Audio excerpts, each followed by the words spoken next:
태국 형제 자매 여러분, 계속해서 금지하십시오. 배은망덕한 사람들에게 태국 국민의 존엄성을 낭비하지 마십시오. 여행도 하지 말고, 듣지도 말고, 먹지도 말고, 쓰지 말고, 사지 말고, 한국을 응원하지 마세요. 일본은 진정한 태국의 유일한 좋은 친구입니다.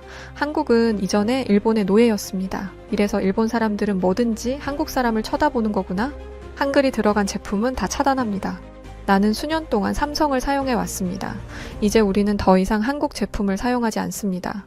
태국 제품, 시리즈, 영화, 스포츠, 문화, 전통을 전폭적으로 지원하고 일본을 태국의 진정한 친구로 포함시키십시오. 태국 사람들이 남긴 댓글의 일부입니다. 벤코리아 운동이 사그러드는 추세이긴 하지만 여전히 한국을 폄하하는 사람들이 많아요. 한국은 적대시하고 일본을 친구라 부르는 태국인들도 여전히 많습니다. 물론 한국을 여전히 사랑하고 좋아하는 태국인들도 많죠. 한국이 좋다, 싫다, 일본이 최고다, 한국이 더 낫다, 한국은 별로다. 정말 벤코리아 운동 이후 혼돈의 연속입니다. 태국에서 최고의 명문대라 불리는 출라롱콘 대학교. 최근 불거진 한국 이슈로 인해 대학을 다니는 학생들마저도 이해할 수 없는 행동들이 나타나고 있는데요. 그런데요, 한 한국인 학생이 그런 태국 학생들의 코를 납작하게 해준 이야기가 화제입니다. 과연 무슨 일이 일어난 것인지 지금 바로 이야기해드릴게요. 안녕하세요. 제 이름은 아리아 아유타야입니다. 저는 태국의 반개 왕족이에요. 저는 태국 왕족의 피를 이은 만큼 평소 제 조국의 자부심을 가지고 살았어요. 우선 우리 태국은 세계에서 몇 안 되는 왕정 국가잖아요. 다른 나라들은 강대국의 식민 지배를 받거나 시민혁명으로 왕정이 무너졌지만 태국은 자랑스럽게 왕실 전통을 지켜왔죠. 물론 최근 저희 국왕께서 크롭톱을 입고 돌아다니거나 20명의 시녀를 거느리고 다니는 등 다소 품격 없는 행동을 하기도 하셨지만 그래도 저는 언제나 태국이 자랑스러웠어요. 그래서 다른 나라들, 특히 한국 같은 어중이 떠중이 국가는 그냥 쓰레기 취급했죠. 이렇게 콧대 높던 제가 한국에 사연을 쓰는 이유는 여러분께 신의 총애를 받는 나라에 대해 말씀드리고 싶어서랍니다. 그게 어떤 나라냐고요? 바로 한국이죠. 원래 저는 이 사실을 받아들이고 싶지 않아서 발버둥 쳤었는데요. 지금은 진심으로 한국이 신의 축복을 받은 나라라고 생각하고 있답니다. 그럼 지금부터 제가 어떻게 한국의 무릎을 꿇게 되었는지 그 과정을 말씀드릴게요. 저는 태국 최고의 명문대인 출라롱콘대에 다니고 있었어요. 이때까지만 해도 저는 제가 엄청 대단한 사람이라고 생각했죠. 왕족 혈통의 최고 명문대 학생이었으니까요. 앞으로 제게는 빛나는 장밋빛 미래만이 기다리고 있다고 생각했죠. 그러던 어느 날 충격적인 소식이 들려왔습니다. 글쎄, 한국 정부가 태국인들의 입국을 거부했다는 게 아니겠어요? 이 소식에 태국 전역은 발칵 뒤집히고 말았고 저와 친구들은 캠퍼스에서 벤 코리아 운동을 하기 시작했어요. 주제를 모르는 한국은 당장 꺼져라. 한국은 감히 태국을 무시한 죗값을 치러라. 그렇게 한창 구호를 외치고 있는데 누군가 제 어깨를 툭 쳤어요. 돌아보니 일본에서 온 교환학생 유리코가 있었죠. 유리코는 평소 한국을 좋아하지 않았는데 그래서 그런지 저희 태국인들의 분노를 잘 이해해 주었죠. 아리야, 많이 힘들지? 한국은 대체 무슨 생각으로 태국인들을 입국 금지시킨 거래? 진짜 무례하기 짝이 없어. 이런 일은 일본에서는 상상도 할 수 없는 일이야. 유리코의 말에 저는 고개를 끄덕이며 이렇게 말했어요. 요즘 한국이 워낙 잘 나가니까 아주 기고만장해진 거지 뭐. 그래도 그렇지? 어떻게 감히 우리 태국을 무시할 수 있지? 한국은 이 일에 대해 반드시 책임을 져야 해. 그러자 유리코는 정말 잘 생각했다며 이참에 아예 한국 물건들을 다 불태워서 태국의 힘을 보여주라고 부추겼어요. 당시 저는 이성적으로 생각할 수 없었고 결국 유리코의 말에 따라 한국산 제품들을 한데 모아 화형시켜버렸죠. 한국 제품들이 불에 활활 타서 재가 되는 모습을 보며 저와 태국 친구들은 분위기에 취해서 좋다며 깔깔대고 웃었어요. 이쯤 하면 한국 놈들도 겁을 집어먹었을 거라는 생각에 아주 통쾌했답니다. 그때 아주 좋은 소식이 들려오더군요. 그건 바로 태국과 중국이 합동 군사훈련을 한다는 것이었죠. 저는 그 뉴스를 보며 가슴이 뿌듯해졌어요. 태국과 중국이 힘을 합친다면 이제 한국 따위는 신경 쓸 필요도 없어 보였죠. 그날 저녁 저는 국방부 고위 관료인 아빠에게 이 합동 훈련에 대해 여쭤봤어요. 그러자 아빠는 긍지의 찬 목소리로 이렇게 답하셨죠. 우리 태국군은 동남아시아에서 가장 강력하고 현대화된 군대지. 한국군은 우리의 상대조차 되지 못해. 아빠의 말에 제 콧대는 하늘을 찌를 듯 높아졌고 다음 날 저는 그 어느 때보다 적극적으로 벤 코리아 운동을 펼쳐나갔어요. 다른 학생들도 태국의 국방력을 자랑스러워하며 힘껏 시위를 벌였죠. 그동안 우리는 모두 한국인들에게 알게 모르게 열등감을 느끼고 있었는데 이번 군사훈련으로 인해 그 열등감이 싹 사라진 것 같았어요. 저는 친구들을 향해 자신감 넘치는 목소리로 이렇게 외쳤답니다. 여러분, 우리는 한국 따위를 두려워할 필요가 없어요. 우리는 중국과 손잡은 강대국이니까요. 우리 모두 힘을 합쳐서 한국을 밟아버립시다. 제 말에 친구들은 환호성을 지르며 호응해 주었어요. 어떤 친구는 몽둥이를 휘두르며 한국에게 본때를 보여주자고 외치기도 했죠. 우리는 모두 당장이라도 한국에 쳐들어갈 기세였죠. 그때 한국에서 온 교환학생 지훈이 나타나 제 앞을 가로막았어요. 저는 평소에 지훈이와 친하게 지냈었지만 태국과 한국의 관계가 이렇게까지 악화된 상황에서 더 이상 전처럼 지훈이를 볼 수는 없었죠. 저는 지훈이에게 방해하지 말고 당장 꺼지라고 소리쳤어요. 그러자 지훈이의 얼굴에 실망과 분노가 서리더니 이렇게 하더군요. 너희는 지금 엄청난 오해를 하고 있어. 한국은 아무 이유 없이 태국인들의 이유를 금지시킨 게 아니야. 태국인들이 한국에 와서 자꾸만 문제를 일으키기 때문에 어쩔 수 없이 입국 절차를 강화한 거란 말이야. 제발 논리적으로 생각해봐. 지훈이의 말에 저는 너무 어이가 없었어요. 그래서 이렇게 따져 물었죠. 논리? 네가 말하는 논리는 한국이 옳고 우리 태국은 틀렸다는 거잖아? 진짜 한국인들 질린다. 어떻게 이런 상황에서도 그렇게 뻔뻔하게 나와? 제 말을 들은 지훈이는 한숨을 쉬더니 아리야, 넌 태국 왕족이잖아. 지금 이렇게 감정적으로 행동하는 게 맞다고 생각해? 라고 하더군요. 그 말에 저는 머리 끝까지 분노가 치밀어 올랐어요. 이게 감히 이제 내 혈통까지 무시하네? 그런 생각에 저는 더 이상 참을 수 없게 되었고 제 손에 들고 있던 커피를 지훈이에게 집어 던지고 말았습니다. 지훈이는 제가 이렇게 나올 줄은 상상도 하지 못했던 것인지 미처 몸을 피하지 못했고 결국 커피에 젖은 생쥐꼴이 되고 말았죠. 저는 그런 지훈이를 보며 이렇게 비웃어 주었어요. 태국을 무시하더니 아주 꼴 좋다. 그 순간 주변에 있던 학생들이 휴대폰을 꺼내 지훈이를 촬영하며 놀려대기 시작했죠. 생각지도 못한 망신을 당하게 된 지훈이가 일면 안쓰럽기도 했지만 그래도 제게는 태국인이 우선이었어요. 태국인들도 한국에 가서 모욕을 당했는데 지훈이도 저에게 이 정도 망신쯤은 당해야 공평한 것이라는 생각도 들었죠. 그때 지훈이가 차가운 얼굴로 저를 노려보더군요. 그 순간 저는 설명할 수 없는 오싹함을 느꼈어요. 뭔가 크게 일이 잘못된 것 같은 그런 종류의 섬찟함이었죠. 지금 와서 생각해보니 그건 일종의 경고와도 같았는데 당시에 어리석었던 저는 거기까지는 알지 못했어요. 그날 이후 거짓말처럼 태국에는 대재앙이 닥쳤고 저는 이날 이 순간을 몇 번이나 후회하게 되었답니다. 이 사건이 있고 난 뒤 얼마 후 충격적인 소식이 들려왔어요. 그건 바로 거대한 태풍 야기가 필리핀을 초토화시킨 후 태국을 향해 오고 있다는 것이었죠. 사실 태국 기상청의 예보는 대부분 틀리기 때문에 처음 이 소식을 들었을 때 저는 별로 대수롭지 않게 생각했어요. 게다가 우리 태국은 동남아시아에서 가장 부유하고 강한 나라니까 설령 태풍이 태국에 상륙한다고 해도 그쯤이야 충분히 이겨낼 수 있을 거라고 생각했죠.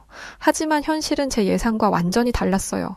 태풍이 상륙하자마자 태국은 그야말로 지옥으로 변하기 시작했답니다. 북동부 지역의 농경지 80%가 물에 잠겼고 도로는 이미 강처럼 변해버려 그 위로 차들이 둥둥 떠다녔어요. 뿐만 아니라 수많은 사람들이 집을 잃고 비명을 지르며 대피소로 몰려들었죠. 대저택인 저희 집 역시 1층이 완전 침수되었고 저와 가족들은 겨우 2층으로 대피한 채 오들오들 떨어야 했어요. 상황이 이 지경인데도 태국 정부는 그저 두 손을 놓은 채 아무 일도 하지 않고 있었고 어느 순간부터 저는 분노가 치밀기 시작하더군요. 도대체 정부는 뭘 하고 있길래 이렇게 대응이 늦는 것인지 복장이 터져 죽을 지경이었죠. 그렇게 정부가 손을 놔버린 사이 태국은 그야말로 폐허가 되어버렸어요. 태풍이 휩쓸고 지나간 도시의 모습은 처참함 그 자체였죠. 저는 무능한 정부에 화가 치밀었지만 그래도 자연재해는 인간이 어쩔 수 있는 것이 아니라는 생각을 하며 애써 속상한 마음을 다스렸어요. 그때 TV에서 충격적인 소식이 흘러나오더군요. 그건 바로 한국이 태풍 피해를 입은 베트남에 대규모 지원을 한다는 내용이었죠. 한국은 베트남에 무려 200만 달러 규모의 긴급 구호 물자를 지원한다고 했어요. 우리 태국도 피해를 입었는데 맞다. 우리가 한국과의 관계를 망쳐놨었지. TV에서는 계속해서 한국의 구호 활동 소식이 전해졌어요. 베트남 사람들이 한국 구조대를 환영하는 모습, 무너진 건물에서 구조되는 생존자들. 불과 얼마 전까지만 해도 저는 벤코리아 운동에 앞장서서 참여했었죠. 한국 제품을 불매하고 한국 문화를 배척하자고 앞장서서 외쳤던 게 바로 저였어요. 그때는 한국이 태국인을 차별한다고 믿었거든요. 하지만 지금 TV에서 보이는 한국의 모습은 제가 알던 그 나쁜 나라가 아니었어요. 그들은 자국의 이익과 상관없이 먼 나라의 어려운 이웃을 돕고 있었죠. 어쩌면 한국은 내가 생각했던 것보다 훨씬 더 좋은 나라일지도 몰라. 이 생각이 드는 순간 저는 깜짝 놀랐어요. 제가 이런 생각을 하다니. 하지만 저는 더 이상 전처럼 한국을 나쁘게만 볼 수 없었죠. 눈앞에 보이는 현실이 제 고정관념을 완전히 뒤흔들고 있었으니까요. 다음 날 저는 학교에 가서 유리코에게 생각보다 한국은 좋은 나라인 것 같다고 말했어요. 그러자 유리코는 얼굴을 일그러뜨리며 이렇게 말하더군요. 아리야, 너 바보야? 한국이 얼마나 위험한 나라인 줄 알고 그런 소리를 해? 어떤 나라든 한국이랑 사이가 안 좋아지면 지진이나 태풍을 겪게 된다고. 이번에 태국에 태풍이 온 것도 사실 한국의 저주 때문이란 걸 몰라?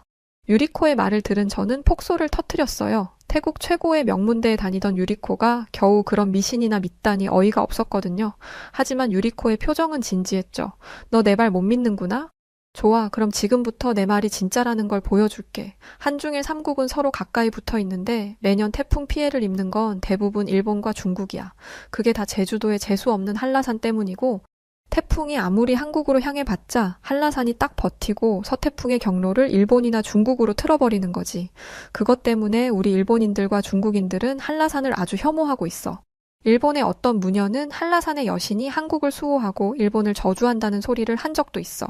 이 말을 들은 저는 설마 그런 일이 어떻게 가능하겠냐며 그냥 웃어 넘겼죠. 제가 자신의 말을 믿어주지 않자 유리코는 이제 화를 내며 소리를 지르기 시작했어요. 기껏 생각해서 경고해줬더니 내 말을 안 믿는다 이거지? 두고 봐. 그렇게 방심하다가 큰 코 다치게 될 테니까. 그 말을 끝으로 유리코는 씩씩대며 떠났고 그렇게 혼자 남겨진 저는 한라산에 대해 곰곰이 생각해 보았죠. 유리코의 말을 100% 믿을 수는 없었지만 한편으로는 궁금증이 생겼어요. 정말 한국의 한라산에 그런 힘이 있는 걸까? 아니면 그냥 미신일 뿐일까? 호기심이 생긴 저는 한번 진실을 파헤쳐 봐야겠다고 결심했고 그렇게 저의 한라산 미스터리 추적이 시작되었답니다. 먼저 저는 한국, 일본, 중국의 관계에 대해 알아보았어요. 그런데 세 나라들은 아주 긴 시간 동안 갈등해 왔더군요. 그리고 그 갈등은 전부 일본과 중국이 가만히 있는 한국을 건드려서 생긴 것이었죠. 재미있는 것은 일본과 중국이 무슨 짓을 해도 결국 한국이 이긴다는 것이었어요. 중국이 한국을 집어삼키기 위해 몇 번이나 100만 대군을 보내와도 한국은 한 줌밖에 되지 않는 병사로 그들을 물리쳤고 일본이 한국을 식민지로 삼아 등골을 다 뽑아먹은 뒤에도 한국은 지금 일본보다 경제, 문화, 군사력까지 모든 면에서 앞서 나가고 있었어요. 역사의 흐름 속에서 한국은 언제나 굳건히 일어나 승리해온 나라였더군요. 이 사실을 알게 되자 저는 한국이 정말 대단하고 경이로운 나라라는 생각이 들었어요. 그때 우연히 한라산의 지리적 특성이 태풍 경로에 끼치는 영향이라는 논문을 발견했는데 거기에는 한라산의 위치와 높이가 태풍의 경로를 미세하게 변화시킬 수 있다는 아주 흥미로운 내용이 들어있더군요. 다시 말해 한라산 때문에 한국으로 향하던 태풍의 90%가 방향을 바꿔 일본이나 중국으로 향한다는 것이었는데 만약 이게 사실이라면 정말 놀라운 일이었어요. 이건 한국이 자연의 축복을 받았다는 뜻이었으니까요. 아니, 어쩌면 한국은 신의 총애를 받는 나라일지도 모르죠? 실제로 한국과 갈등이 생길 때마다 일본과 중국에는 자연재해가 일어났더군요.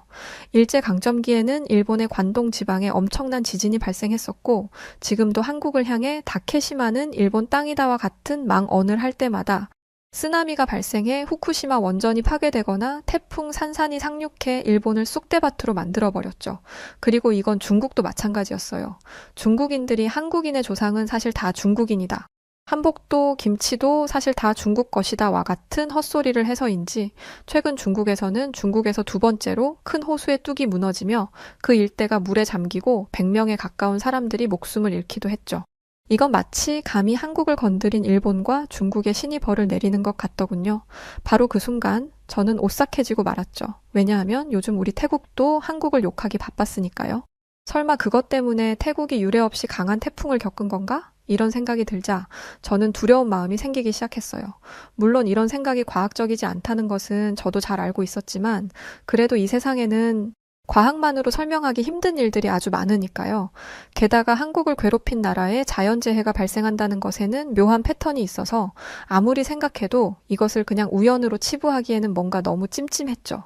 그렇게 저는 이제라도 한국과 화해를 해야 한다는 생각과 그러기에는 제 자존심이 허락하지 않는다는 생각 사이에서 엄청난 갈등을 하게 되었죠. 그러던 어느 날 인터넷을 검색하다가 저는 충격적인 진실을 알게 됐어요. 그건 바로 태국인들이 한국에 들어가서 불법 체류를 하고 있다는 것이었죠. 심지어 일부 태국인들은 한국에서 범죄를 일으키기도 했어요.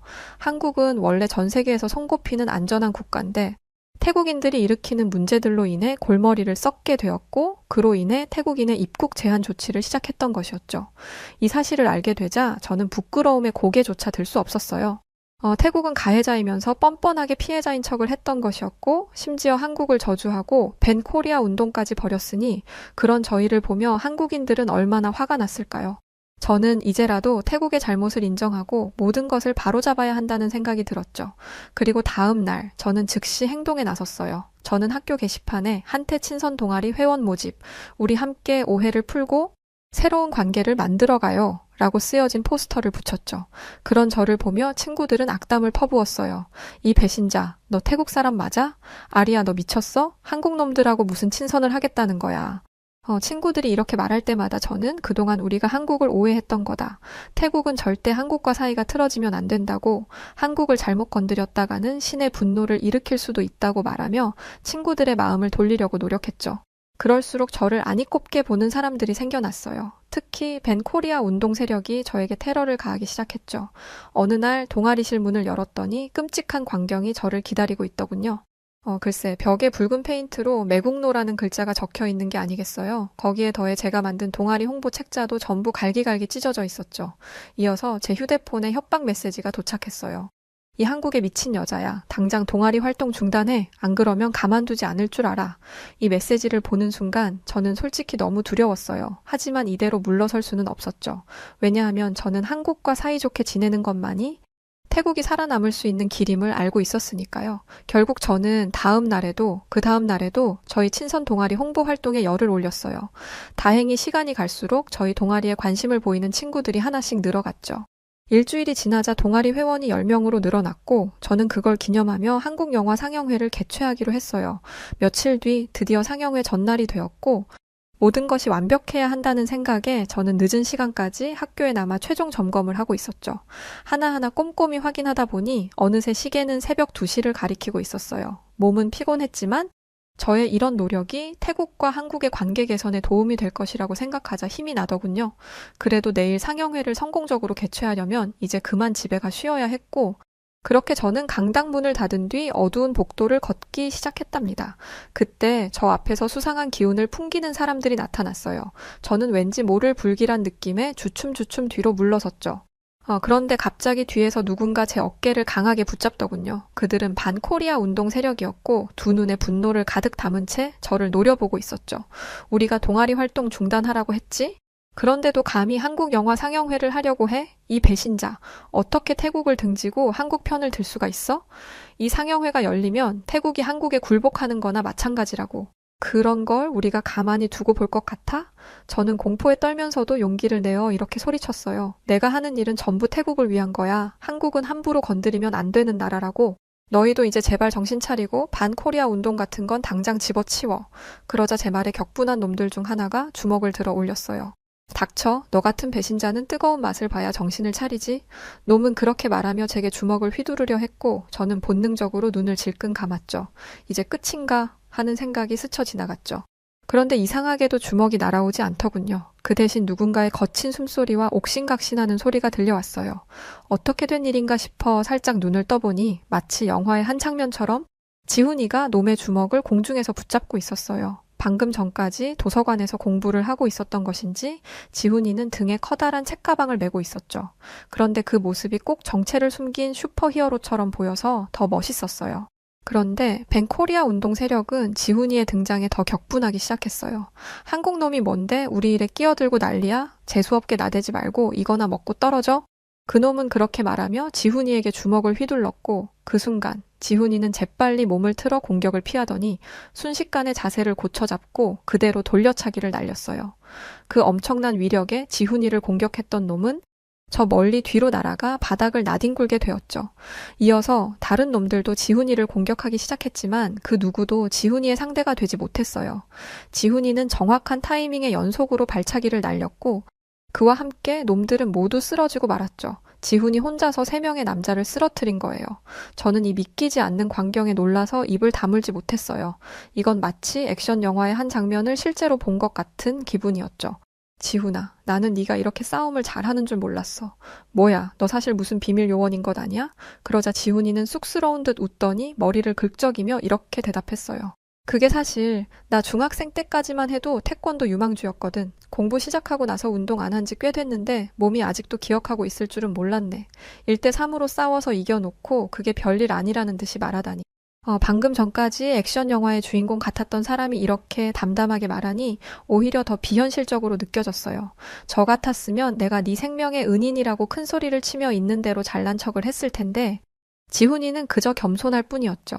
그 순간 저는 지훈이에게 존경심이 느껴졌어요. 단순히 싸움을 잘해서가 아니라 그의 겸손함과 위기의 순간에 보여준 용기, 그리고 자신의 능력을 뽐내지 않는 태도까지.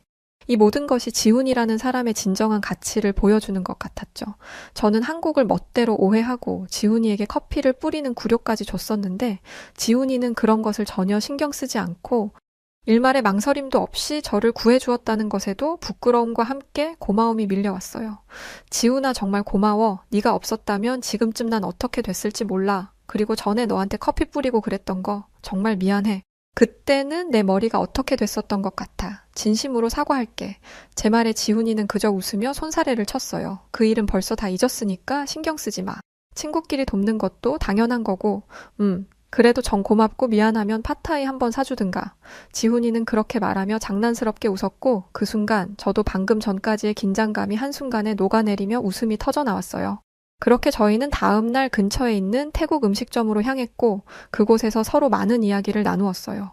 그 시간을 통해 저희는 그동안의 오해를 풀고 다시 친해질 수 있었죠. 그리고 그날 밤 저는 아주 오랜만에 편안한 마음으로 잠들 수 있었답니다.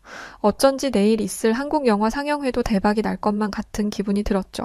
그렇게 기대 속에 다음 날 아침이 찾아왔고 저는 눈을 뜨자마자 서둘러 준비를 마치고 학교로 향했어요. 그리고 마침내 상영회 장소에 도착한 순간 저는 기절할 정도로 깜짝 놀라고 말았죠. 상영회장 앞에 태국 학생들이 길게 줄을 서 있었거든요. 그동안 벤코리아 운동을 그렇게 열심히 했으면서 사실은 이렇게나 많은 태국인들이 한국 문화를 좋아하고 있었다는 사실에 저는 그만 폭소를 터뜨리고 말았답니다. 이렇게 한국을 좋아하면서 그동안 팬코리아 운동은 대체 왜 했던 것인지, 정말이지 태국은 그동안 바보 같은 짓을 했던 것 같아요.